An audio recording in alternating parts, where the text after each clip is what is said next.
schedule among Western Conference teams belongs to the Oklahoma City Thunder, who are at home tonight on the home floor. That means a home game for Eric Horn of the Oklahoman, who is with us from OKC here on Game Time. Appreciate the time, Eric.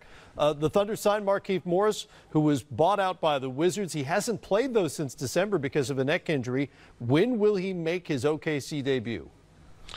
I feel like it's going to be tonight. He's supposedly been cleared for 2 weeks now after that mysterious injury he had with Washington.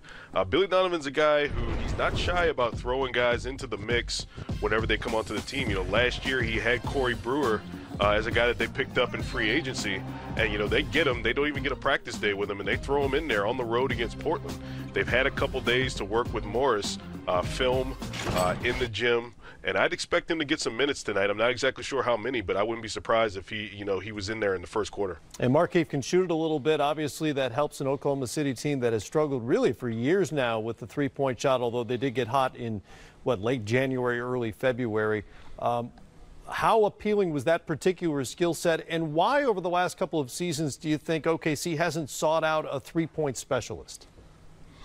It's been tough for them to kind of offer the amount of shots and the role that a three-point guy would be able to get here, with Russell Westbrook being a primary ball handler, Paul George, Carmelo Anthony being a part of the offense the way they've been the last couple of seasons. A guy like Wes Matthews was a guy that the Thunder was interested in, but Wes Matthews saw a greater opportunity in Indiana, to absorb some of those minutes lost when Victor Oladipo went down. As for Markieff Morris being a guy who could contribute with the three-point shooting, that would actually be a bonus for the Thunder at this point. They're getting great three-point shooting from Jeremy Grant, Terrence Ferguson, Dennis Schroeder, guys that they've needed to step up. And since about January 1st, they've been the number 2 team in the league in terms of three-point shooting. They're shooting over 40%. So it's been a really big uptick in the three-point shooting since the turn of the year into 2019. And Paul George has emerged as an MVP candidate now. How would you describe the evolution in the late game dynamic between Russell Westbrook and PG? I think there's an acute understanding from Russell Westbrook that Paul George, is the number 1 option on this team right now, not just in the beginning of the games, in the middle of the games, but when the game is on the line. You'll still see Russell Westbrook go into those fits in the fourth quarter where he takes some shots that are probably ill-advised or aren't as good as some ones that he can get for other guys. But more often than not this season, I think you've seen a better Russell Westbrook in terms of his shot discretion in the fourth quarter, in terms of deferring to Paul George. I think you saw the beginning of that when Paul George went to Brooklyn, scored 25 points in Brooklyn. Russell Westbrook sets him up for the game winner. That was really like the beginning of the Paul George MVP march. We've seen other instances this season where Russell Westbrook has set guys up like Alex Abrinas for game-winning shots at the end of the fourth quarter. Those haven't fallen, but it doesn't mean that Russell Westbrook hasn't put in that effort to get guys those shots in crunch time situations. Third meeting tonight between the Thunder and the Utah Jazz. Eric Horn of the Oklahoman will be courtside to take it in. Thanks for the time, Eric. Good to see you. Good to see you guys, too. Thanks for having me. All right, let's talk Thunder here a little bit. In terms of playoff viability, where would you rank them in terms of threats to the Golden State Warriors, matchup-wise, and what they bring to the table? I don't really think anybody's a threat to the Golden State Warriors. The only person that's a threat to the Golden State Warriors are themselves. If they come out and they play focused and they move that basketball and they get that game at the tempo that they want to, no one in the West can beat them. But when we talk about the hierarchy of the Western Conference, who is that second or third team or who could meet Golden State in the Western Conference Finals, the Thunder have just as good a shot as anybody else because they have the guys that play defense. When you talk about Grant, they bring in a tough guy like Morris. Schroeder has stepped it up also. Terrence Ferguson, Steven Adams. They have the defensive players to switch screen and rolls, play tough, physical, close out possessions. But they also have 2 MVP caliber basketball players that can close out games for you on the offensive end. When you talk about Russell Westbrook, you talk about Paul George, not a lot of teams have that mix where they can say, hey, we have the defense that can shut you down. They have playoff level defense. They have 2 stars that can win them basketball games. There's a lot of teams that are good up there, teams like Denver, teams like Houston, but I don't think anybody has the collection of overall talent when we talk about defense and stars like OKC. I think their defense gives them at least a fighting chance, and if they can continue to shoot it the way they have since early January, as Eric talked about, because three-point shooting has been a problem for this team, they shoot it like they have been, they've got a puncher's chance in a series against Golden State. And I do think three-point shooting, but I also said to what you guys said, I think their defense. And I think also the one guy I really love is when you can play Dennis Schroeder and Russell Westbrook together with Paul George at the three. I think that gives them a defensive team, but it also gives them a team where they have another ball handler that can make plays. So I said it in preseason, I thought OKC is the team that could challenge the Golden State Warriors, just like B. Wood said, not beat them. And I look at this team right now is they can get on a roll and maybe challenge the Golden State Warriors and maybe be in position the next year to maybe dethrone the Warriors, whatever happens with this team in the summertime for the Golden State Warriors. They are missing a couple of three-point shooters. They also missing experience from Ferguson, but I think he's been playing well of late. But I think it's not this year, maybe next year. Right. I think he's developed really well. Yeah. He has done an maybe excellent not job. ready to be a high-level playoff contributor at this point. And again, we still haven't seen Robertson defensively, for better or worse. They got the Utah Jazz tonight. You notice I keep changing the question about the Warriors thing because the answer is the same every time I ask it. Yeah. Nobody really. You're trying. I'm trying to get you somewhere. And we got to fill this time on air. The minute restriction is going off on Cousins out here and starting. He's going to some more minutes. Yes. So that's scary. It gets even worse. Yeah. The question will change. The answer remains. I thought the they were taking down my minute restrictions here on Game Time. I didn't know you had a minute restriction. I think they're taking it down. No, I think they're taking mine down on crunch time. No, I'm going to film room. You have unlimited minutes. We'll flip on for Game it. Time Live. We'll flip for it. A common part of your offense for the last few years. This one of the more satisfying nights for you? No, it's not. I wasn't out there with him. That's a little man on your shoulder? Is that a little man on your shoulder? Yeah, that's the bad side, too. We're on the same page. Yo, you got some deals in my bag. Kyle, this was one of my best interviews. Thank you. And helping me and helping our whole team.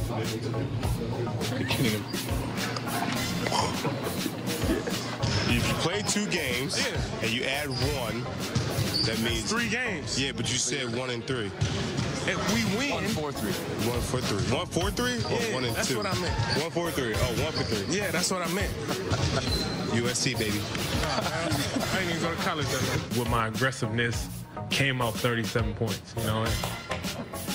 That's always great, just being able to come somewhere new. I thought I was your lawyer. Speak to my lawyer. Oh, go ahead. A lot of players talk about the game slowing down for them, I guess, as they elevate their game. Yeah, I'm like Neo now. Oh.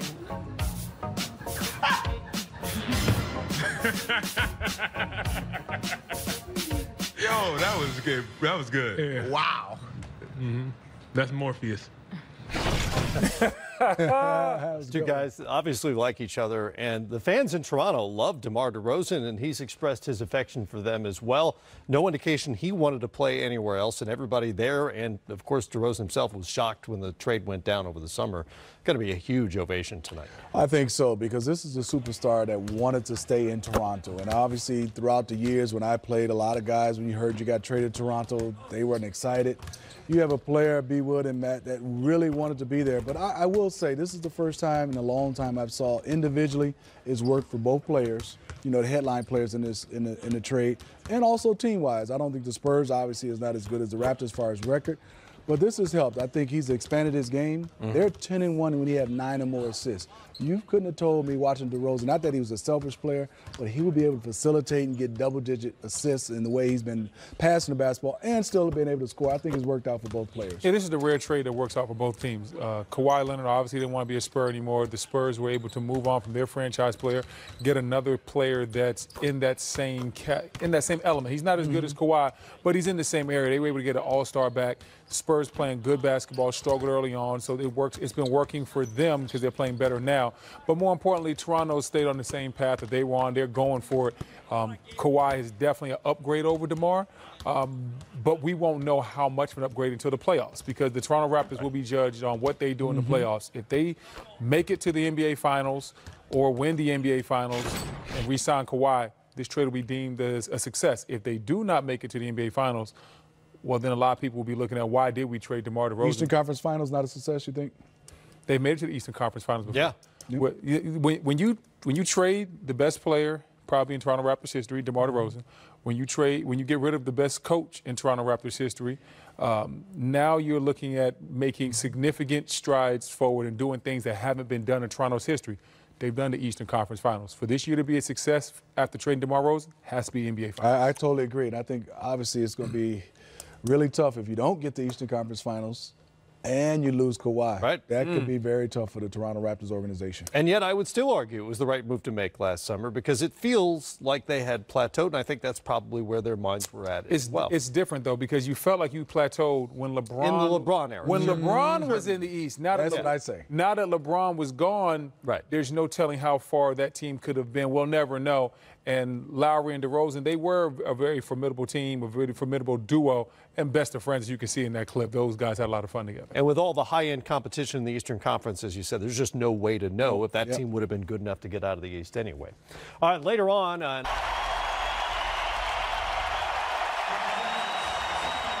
Very different reception tonight for DeMar DeRozan than Kawhi Leonard received when he returned to San Antonio, that's for sure. Huge ovation north of the border as DeRozan returned to Toronto for the first time as a visiting player tonight after spending 9 seasons, 4 of them as an All-Star with the Toronto Raptors. Man, that had to feel good, B-Will. That had to feel good for DeMar DeRozan. Yeah, that feel great. I mean, coming back to Toronto, getting that type of ovation, and it always feels good as a player when you get that love and the fan, and you know that the fans really appreciate what you did. Hey, Monday night's a doubleheader. 76ers, Pelicans, Mavericks, Clippers. Coverage starts at 7:30 Eastern time. Young guns, Smitty. Tonight, those Pelicans are in Indianapolis. Who's got next? Here's New Orleans head coach Alvin Gentry. Coach, you finally get Elfrid Payton back after a month. What does your starting lineup look like tonight, and how does Elfrid fit in that? Well, he's going to start. We'll just have to see how it goes. You know, he's been out a long time, but he's worked really hard to get back in. I think, you know, obviously it's going to take a little bit of time for him to get the timing and everything back, but we're happy to have him back. He had a really good practice, much more explosive than he's been in the past, and I felt like he played, you know, the level that he did before he got himself hurt. So we're excited to have him back. So even better than the first return from injury? Yeah, it is. I think the first return, he was still a little reluctant and just didn't play, you know, didn't trust it, as a matter of fact. And I think he feels really good about it now, and I think you'll see him be more the Alfred that we saw at the start of the season. Do you have a minute goal in mind, or do you just have to feel that out as you He's not going to be, I mean, 20, 25 is going to be the most that he'll play, you know. He's not going to come back and put him in a position where he's going to be a, you know, 30, 35-minute guy. I don't think we want to do that yet. What's Darius' status for tonight? He won't play tonight. You know, he won't play tonight. Is it possible that he could play tomorrow, or is it? We're thinking that he'll probably be able to go tomorrow, but tonight I don't think he's going. And I'll talk to you about that. Yeah. Yeah. Okay. Each one? I know you said he's either going to play tonight or tomorrow. Each one to play tonight. Yeah. Does it help that Danny came out and kind of gave everybody a plan? It kind of eases things up a little bit. Well, I think what we did, collectively we sat down, you know, with Mrs. B and Dennis and Mickey and, you know, Danny, and we just really talked about, you know, the vision that we have for the rest of the year and what we see as best for the franchise, and, you know, the direction that we want to try to go and the things that we want to try to evaluate. And so I think to have that out in front of us is the best thing. It curbs a lot of questions that you would have, you know, from the media. I wish I could keep a straight face when I said that. I really do. You're talking about Jim, right? That's what you're talking about Jim. It's all on Jim. But no, really, in all seriousness, it gives us an opportunity to let everyone knows what we're trying to do going forward. And how much does that help you, that you can kind of just get back to focusing on basketball, not have to worry about all that? It helps a lot, Will. It really does, because you know, the bottom line is that we have 23 games left to play, and you know, there's a lot of things that we can get out of it from the standpoint of being able to move forward and evaluate some guys, like we said, and put them in situations where we want to see them, and it's going to be important minutes. It's not going to be like mop-up minutes or anything, so I think that's good. How would you describe their attitude, their spirit, after having gone through a very difficult time? I think, the thing with these guys that, and especially, I got to give Drew a lot of credit. I think he's been unbelievable in this situation. His main focus has been, playing and trying to put us in a position to be good. So that's not really easy to do considering the situation and what has gone on. But, Drew's been unbelievable. And I think the other guys have kind of followed suit. I mean, obviously, initially it's kind of a shock trying to figure out how we're going to, how you're going to navigate this whole thing and everything. But I think right now the guys are trying to get back into position where, hey, let's just play basketball and see what happens from there. And we talk about the young guys a lot, but how important is it going to be for these final 23 games to evaluate guys like Julius, Alfred, Darius, guys who could potentially go into free agency this summer? And same thing there. I mean, we want to look at those guys and see where they fit in and, see what's going to happen in those situations too. So we want to be competitive as heck, and we have been, where we play extremely hard, and we want to try to win games. But obviously the big picture is that we got to make sure that we get to the point where we accomplish what we set out to when we had the meetings last week, and that to make sure that we're evaluating and so that we have decisions that we can make at the end of the season. Alvin Gentry's media scrum should include one of those 15-foot-long poles because he is walking the tightrope, right? Just trying to stay right in the middle of that. We're going to be competitive, but everybody knows what's going on, and it's fascinating and sort of uncomfortable. Yeah, it's definitely uncomfortable for Alvin. It's unfair for him, the whole team. They've been put in a very tough situation. They've been dealt a hell of a hand. Team that was competing for the playoffs, had some promise starting out early in the season, scoring a lot of points. And then 10 days before the All-Star break, things change, and now he has to answer all these questions. And he knows that nobody really cares if Alfred Payton is playing tonight. No disrespect to Alfred Payton, but everything really, all the media is sitting there trying to really get to what's going to happen with Anthony Davis moving forward. I mean, are you guys going to play him? What are you going to do? And you know me, Smitty. I'm as petty can get.